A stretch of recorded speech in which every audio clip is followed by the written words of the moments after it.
What are the parts of speech? There are three main parts of speech: nouns, verbs, and adjectives. A noun is a person, place, or thing. Here are some examples. Malcolm X, a person; the United States, a place; and a spaceship, a thing. A verb is an action word.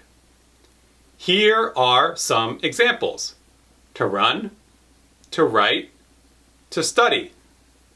An adjective is a descriptive word. Here are some examples: new, important, strong.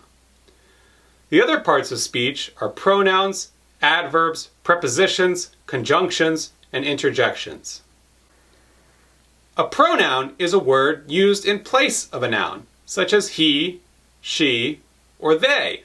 An adverb is a word used to describe a verb, such as quickly. Here's an adverb used in a sentence: he ran quickly. A preposition is a word placed before a noun or pronoun to form a phrase that modifies another word in the sentence.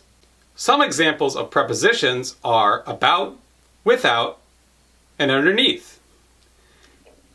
In the sentence, James Baldwin wrote about his life is the prepositional phrase. A conjunction is a word that joins two elements of a sentence. Some examples of conjunctions are and, but, although, and as if. Interjections are words used to express emotion or surprise, such as gadzooks, word, or wow. Subscribe to Colburn Classroom and be on the lookout for new videos.